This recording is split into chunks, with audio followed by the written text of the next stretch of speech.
Thank you. Okay, apologies for the break and delay to proceedings. We will continue with questions. I think that's where we were before the break. Councillor Vernon Jackson. Thank you, Chair. And it may be through you to the applicant.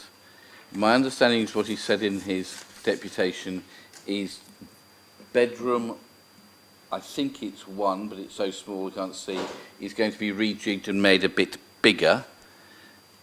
Is that right? Because if it is, then somewhere else has to become a bit smaller. And as both bedroom 2 and the communal areas are at the absolute minimum already, then I don't understand where the extra space is unless they're going to become smaller. Question. We don't normally have those. Okay, well, in which case... It was bedroom 6. We don't. And bedroom wait 5. a minute. We don't. That's not how we do things. Okay, can I ask Ian if his understanding is if there's a change to bedroom 1 and it gets bigger, where the space comes from? I believe from the deputation the comments were about the rooms in the roof space, which are bedrooms 6 and 7. Both bedrooms 6 and 7 are, of course, the larger of the bedrooms, 11.56 and 10.39. And I believe the postulation was that the largest one would be made slightly smaller and the slightly smaller one would be made slightly bigger. Obviously, that would start to be a departure from the approved plans at some point, again, within normal building tolerances and common sense, but not something that would certainly concern me, as both rooms are well over the 10 metres if one wishes to go for those spaces, and making a normalisation between them would be perfectly reasonable. Okay. Councillor Smythe. Further question on that subject, which I had thought of before, of just looking at the plans. There's no, we're only measuring the habitable space in that top room. Is there any, do either of those rooms benefit from extra space under the eaves? It just wasn't quite clear from this plan. Certainly. So bedroom 6, which is the one on the bottom of the plan, that is in a dormer window, so that's a full height room. Bedroom 7, the one at the front of the property, which would have eaves, you can see some reduction there. The eaves height is dropping from a central flat point, illustrated by those dotted lines running in parallel. The entire room size is over the minimum site, and this illustrates that rather than allowing the eaves to run all the way down to floor level, they're proposing an internal wall that blocks off that eave space. So the room is slightly truncated in its issue either side, but the size demonstrated is all with above the necessary minimum head height. Thank you very much. Any further questions, members? Comments? Oh, question? Yes, Chair. I wonder whether in the applicant's deputation they were saying that there is an arrangement in place for residents to pick up on problems quickly through, I guess, through a number or something. I wonder whether that can be established, because I do have a note from a nearby resident about damage to a chimney and cracks in a party wall, and it would be really good if what the applicant mentioned about this setup they have for the residents locally to get in contact with them to sort out these sort of problems, that could be established, and so it could be sorted in that way. Thank you. If I can assist for that. Again, this is that licensing planning area. So out with your consideration today, largely obviously the applicant is here, will have heard that, and I'm sure would have taken that on board. But there is in the new licensing conditions that went through Cabinet 2 weeks ago, a requirement to set up just such a process. So that residents have a named contact detail that they can contact, and that information must be shared with neighbours as part of the new licensing regime that's been put forward as to normalise both the additional and mandatory licensing areas. So that sort of purpose and management issues are outside of planning. They're dealt with by private sector housing, but is being well dealt with in the new licensing regime that is coming forward. I'm sure that will feed its way back. So. the applicant. Okay. Councillor Hunt. Comment? Are we in comment? Clear? Okay. So look, yeah, just now I did say I support the application. So yeah, again, I'm going to support this application because, and I don't think we should nitpick about the bath. In my own home, 2 like a bath, 2 like showers. So we've got 1 bathroom, 1 shower and 1 bathroom shower. So we've said, leave it alone. There's no real purpose picking over that, in my opinion. And certainly not a reason to turn this down. And I'm hugely aware, I've been hugely aware for the last 18 months, 2 years, how many of the smaller, dare I say, crummy HMOs have been going back to family homes. We see that. We see there's for sale signs up. You see it on the right moves and all that sort of stuff. So we are very well aware of that. And the overall impact, we heard just now about some of the licensing stuff that's coming along, always improving management around HMOs. And I always look forward to hearing Mr. Hill because of his enthusiasm for his work. And it is completely true, we have been driving up the standards of good, dare I say, quality HMOs. And that's what we want to see more of if we have to have shared accommodation for the reasons I described earlier on, the reasons and that Mr. Hill described too, the skyrocketing rents are eye-watering and almost unbelievable how young people nowadays manage to get anywhere to live outside of their own parents' home. I have absolutely no idea because a third or half of their wages are going in paying for accommodation. It is absolutely criminal, really. And they have no hope of getting onto the property ladder, which is an ambition for a lot of people. So in this case, I'm happy to move the officer's recommendation for all the reasons described in the report. Thank you, Councillor Hunt. Councillor Vernon-Jackson. Thank you. I'm sorry I take a different view. I think our rules are clear, and that once you start deviating from them, then that's where the problems come. If things are compliant with our rules, then they're okay. This one isn't. I would be happy to approve it and take the offer from the developer to change the bathroom into a shower room, because then it would be compliant. And if it's compliant, I'm happy for it to happen. If it's not compliant, I'm not happy for it to happen. All these rooms are at the very lowest level that there's almost no wiggle room. The developer is an experienced developer and has jiggled the rooms to make it as small as is humanly possible in almost every case. And therefore, I'm sorry, the room for us to be flexible, it does not exist in this case, in my view. So I would be happy to support it if there is a condition that the bathroom is a shower room and is therefore compliant with our rules. But if not, I would not support breaking our rules. Okay. Any other comments? Councillor Smith. I would second Lee Hunt's proposal. Okay, thank you. Anything else? Anybody else wish to comment on Councillor Vernon-Jackson's idea of adding a condition? No? Okay. Councillor Smythe. Do we have cycle storage?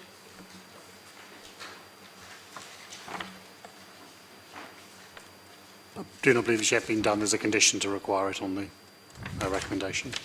Yeah, we need to put a condition on cycle storage on the recommendation. I think it's number 3. Sorry, it's the Is it? Yeah. condition 3.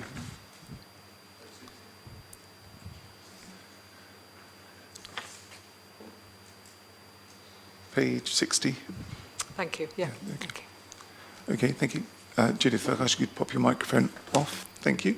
Councillor Vallely.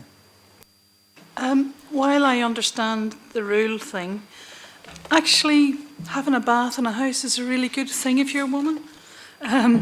You know, and there are so many showers, just let them have a bath as well. I agree.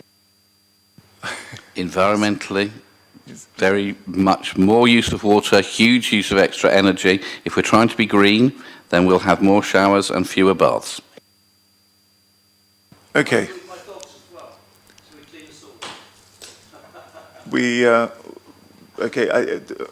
Well, we have a proposal put forward, Councillor Hunt and Councillor Smith. Anything else? Anybody else would like to add anything before we move to a vote? I think we're just about there. Okay, those in favour of the motion to approve planning permission with the conditions attached, raise your arm, please. Okay, against? Abstentions? Okay. Mr. Chairman, I beg, sorry. The motion was passed 7 votes to 2, so that's the officer's recommendation of conditions, not the additional one sought by Councillor Vernon-Jackson. Mr. Chairman, I did mention at this time of the day I have to go and do my care duties, so I hope you'll all excuse me. Thank you, Councillor Hunt. Thank you for your contribution this morning. Okay. Stubbington Avenue. Thank you. 78 Stubbington Avenue. This is the last on today's agenda that is a 6 to 7 bed change of use. I will just quickly note in the SMAT, just a typo on the table. We've listed 2 ensuite bedroom 6s. Obviously it's ensuite bedroom 6 and ensuite bedroom 7. An area relatively low HMO mix, as you can see from this illustration, just one other, and relatively low density. So again, a larger and slight unusual layout for property compared to those that we see perhaps further south in the city. The floor plans and details of the room sizes are all contained on page 63. All the room sizes are over 10 square metres, some 13 and a half, and a 23 square metre combined living space.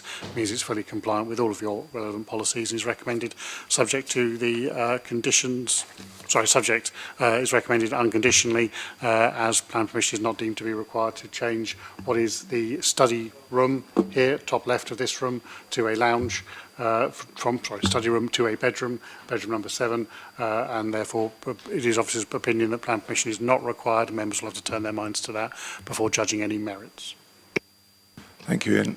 So members, do we believe this application requires planning permission? Councillor Vernon-Jackson. It's absolutely clear that it needs planning permission because this is a highly developed area with lots of pressure, and this will add to it both in terms of the rubbish, noise and social behaviour, water, parking, and it is clearly development and therefore clearly needs planning permission. Okay, members, do we agree with that position? Those in favour? Okay. It's a unanimous 8 votes in light of Councillor Hunt leaving after the last item. Thank you, Kieran. Okay. Do we have a seconder?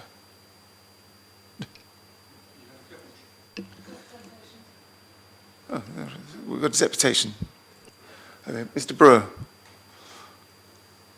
over to you. 6 minutes to give your deputation.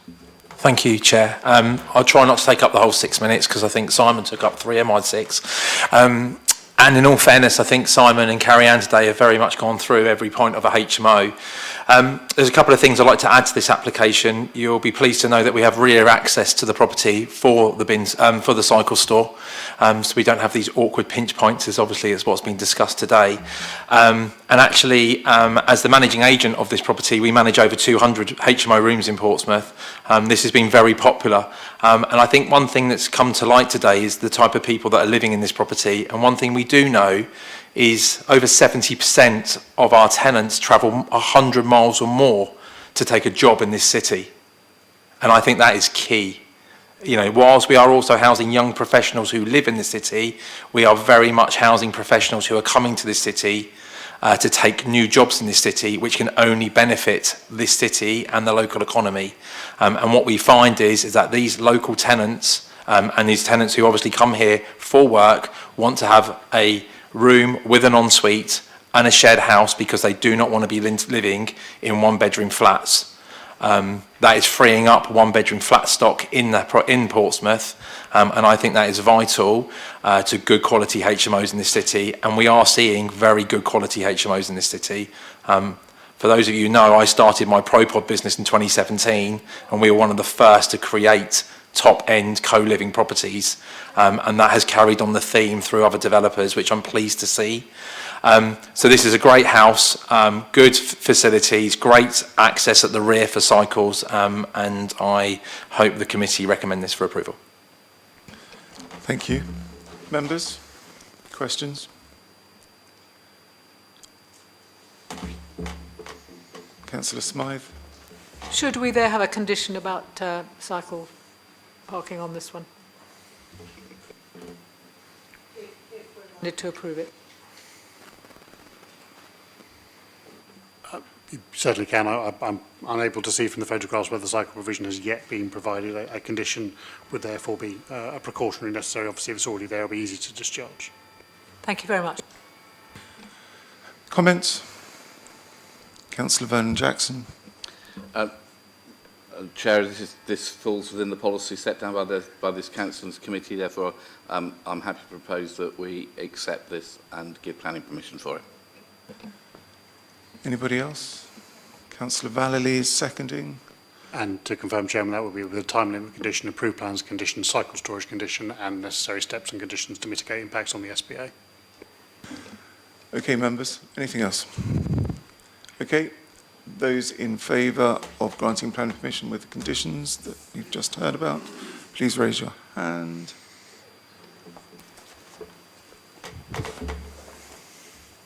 Against? Abstentions? Thank you, members. That was 7 votes in favour, none against, 1 abstention. So planning permission is granted, subject to the conditions listed. Thank you, Kieran. Down End Road. Thank you, Chairman. This is a non-HMO item added on with the Chairman's permission. It's only here because it's an officer of the Council who's made the application and there is some urgency to get it consented. It's very straightforward. It's a porch extension. The red box is the porch extension. There's some images for it. No representations, no objections, no concerns or contrary to policy. Happy to make a recommendation with the conditions in the report. Members? Questions? Councillor Candlish? No, I was prepared to propose to accept. Okay, thank you. I'll second. Is there anything else? Okay, those in favour of moving the officer's recommendations? And that's been granted unanimous planning permission. Thank you, Kieran. Members, you may want to take a couple of moments to... Do you want to introduce it first? Okay. Just, have you read the SMAT? There's quite a long entry in the SMAT for the last item, but I think, Ian, you want to present? Yes, I'll give you the very high-level presentation and then probably give you a few minutes to read the SMAT. So this is a one that requires plan permission to change of use from C3 to a 7-person HMO. I say that intentionally rather than 7-bedroom. It is the applicant's intent or was the applicant's intent to convert, as you can see here on the far right, a rear non-habitable room in the front, in the dormer window, where that circle is appearing, into a 7th bedroom. Also, actually, that's already shown to be a bedroom in a previous consent area, but they're looking to convert a ground floor room into a additional bedroom and to make it a 7-bedroom property rather than a 6-bedroom property. However, that dormer window is not currently lawful. They put in a clear glass window. The enforcement team are working with them, and they are confirming they're going to be changing that for obscurely glazed window, which would then bring it under permitted development control. You can have side-facing windows in a dormer window as long as they are obscurely glazed. But that would mean that bedroom would have no outlook and therefore would not be fit to be a bedroom. So you would have 7 rooms, all annotated on this drawing as bedrooms, but only 6 of them would be fit to be a bedroom. Why, therefore, are we looking at an application for a change to 7 occupants, you ask? Well, 2 of the bedrooms are very large and more than capable of being double bedrooms. So it's perfectly reasonable for the applicant to seek 7 occupants. They would do that with 5 one-bed bedrooms and 1 2-bed bedroom, where there's 2 options there, as laid out in the SMAT, that would be able of taking that degree of occupancy. So this goes to one of the many reasons why officers are often concluding that 6 to 7 doesn't require a change of use, because all you need to do is have another person in the bed, let alone the bedroom. So consequently, in this case, we are willing to continue to recommend it for grant, clarifying that with the change of the description as laid out in the SMAT, that it is to a 7-person HMO, and we've taken that further with a lengthy SMAT note to explain what I've just run through very quickly, and additional conditions to ensure that the works that the enforcement team are going to be doing anyway, which is to sort out the obscure glazing and also get rid of a couple of balcony accesses that have gone in without permission by putting some Juliet balustrades across 2 rear doors, and then consequently it would be open to the appellant to occupy a 7-person HMO as they chose, and obviously private sector housing would then be coming along licensing that HMO accordingly, and they may well take prescriptive details on which of the rooms should be used by however many occupants, which is the degree of management that they can do and you cannot as a planning committee. So we are satisfied that planning permission should be granted for a 7-person HMO, a change of use from this C3 dwelling. There are some enforcement works to do which will occur irrespective of what decision you make today, but would also be securable through planning condition, just for clarity really, that I've proposed as additional conditions on here, and the consequent outcome will be a recommendation to grant planning permission subject to the conditions laid out on page 8 of the supplementary papers and the 2 additional conditions. There's also a slight drawing error which an additional informative is proposed for because they've got an inconsistency between their elevations and floor plans, which we can tidy up on the basis that it's actually partly that work has already been done and therefore we're able to inspect it. Apologise, this is coming quite late, but the case obviously is a follow-up visit, because work is ongoing at the site, follow-up visit on Friday, and noted that dormer window had gone in with a clearly glazed side window, which obviously has led to this amendment to the report. But as I say, no fundamental changes to the recommendation, which is to grant plan permission, but with 2 additional, somewhat belt and braces planning conditions. Happy to answer any questions, and obviously you may take some time to read through the SMAT if that would be of assistance. Okay, well, some members are still reading, but we'll take a question. Gerald? Ian, so the 2 rooms that you think are big enough to take 2 people are the ones that are 11, not 10 square metres, is that correct? So 11 is your adopted size for double occupancy. Okay. All right, that's helpful. And so with clear glass, it breaks the rules. With obscure glass, you can't use it as a bedroom, but they're going to. How do you stop them? Do you get them to nail up the door? I don't stop them. That will be your private sector housing team. The private sector housing licence for an HMO often, in fact, the standard condition prescribes if there are any rooms that cannot be used as bedrooms, and they can obviously enforce that in the normal way. Clearly, how the applicant chooses to let this space is down to them. One of the larger bedrooms is the other room up on that first floor. You could let both rooms to a couple, so they had exclusive rights of access to that non-habitable room, which they could use as a study or sitting room, as well as the bedroom that is their habitable room, and that might be a way to manage that structure. Or they could hold it as a cinema room or similar, which obviously doesn't need the same sort of outlook as the communal benefits. That degree of management is what the private sector housing team does, not what the planning service does. Okay, and going back to the plan, that was very helpfully on before. The non-habitable room, how are you meant to get past the bed? It's a very narrow room, so It yeah, is. that was, as I say, it wasn't great to start with, but as I say, as we would be anticipating, that's not a room that you could habitably use because it has no outlook. That matter is resolved. We're not suggesting that would be a seventh bedroom. That is the applicant's contention in what is a pretty poorly put together scheme. But if Ian, they hadn't got the issue about the glass,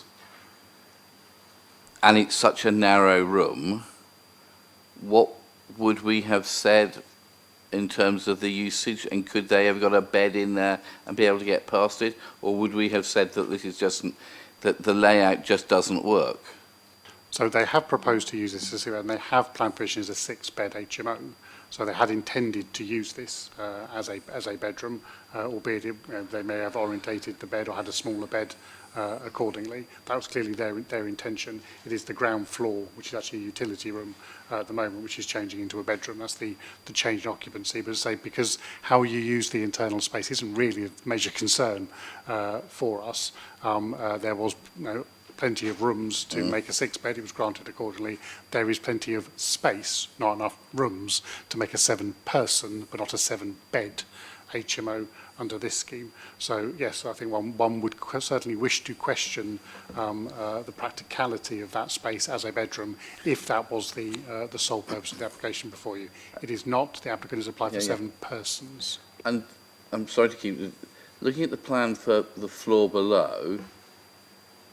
It looks as if it's quite easy to get a bed, to get past the bed in that one, and yet it would appear that the width of the width is the same as the floor above, where it's very difficult. No, the width is notably smaller. The floor above is a dormer window. Okay. So it's set in at least 20 centimetres fine. off the eaves and thus All right. similar amount inside. Thank you. Carrying on in similar vein, I mean, it seems to me that that bed could be turned round and put with the bed head against the stairs in that case, if people were going to sleep in there. The second thing is, how would this be enforced?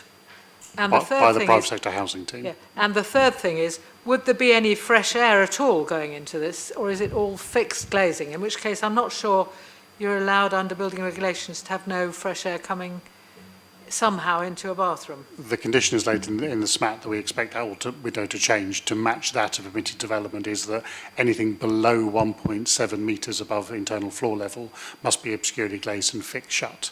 So the fan light at the top, which is traditionally above 1.7 metres, can be both clearly glazed and, of course, can open to allow ventilation. Be clear that there would be ventilation going into that space through the bathroom? Well, say you could have it through the bathroom as well, but say a fan light on the obscurely glazed window would also be open, and that would be permissible under the condition. The building regulation requirements of ventilation obviously would be dealt with by building regulations. Do we have to have any conditions on that? I mean, you wouldn't want any space not to have some ventilation, let alone one with a loo and a shower in it. No, because it's covered by building regulations, we wouldn't be imposing a condition requiring ventilation when they have shown a window.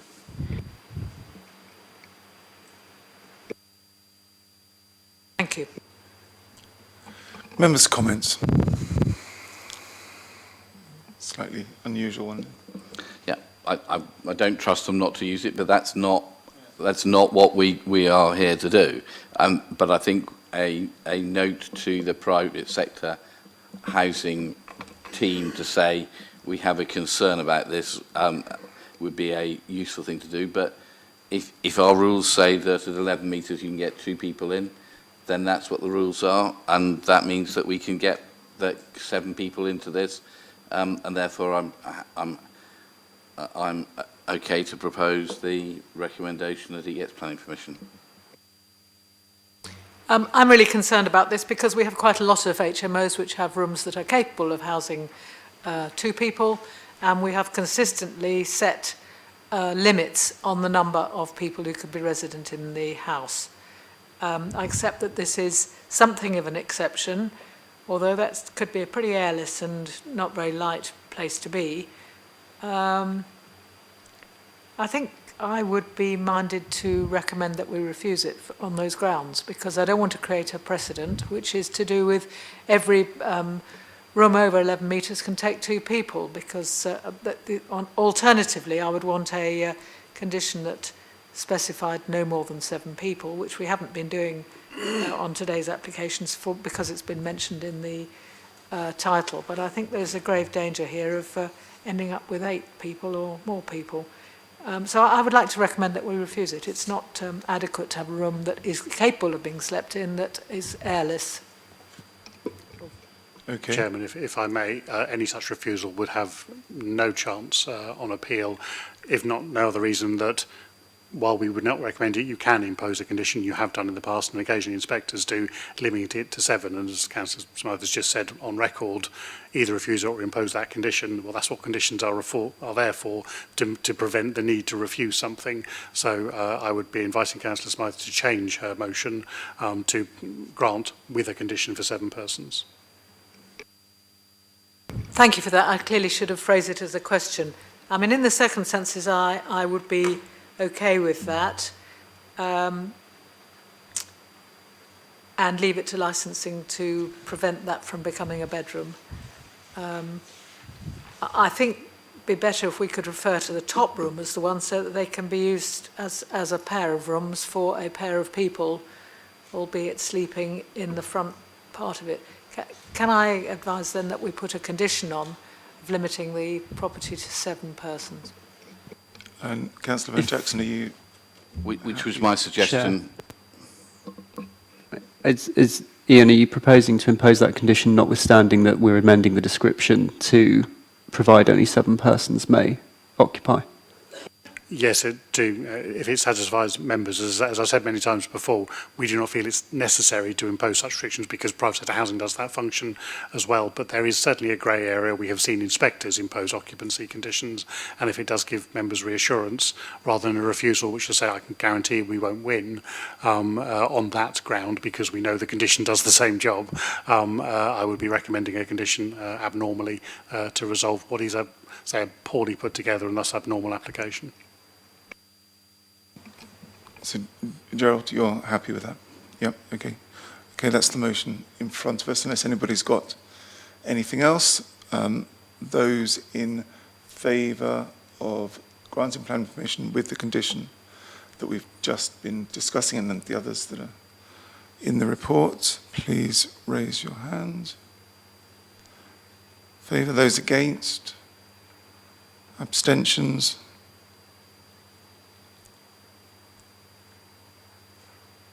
Okay. That was 6 votes in favour, none against, and 2 abstentions. So planning permission is granted. Okay, thank you. Well, that brings us to the end of today's meeting. Thank you all for your attendance, contributions, and I'm closing the meeting at 13:19.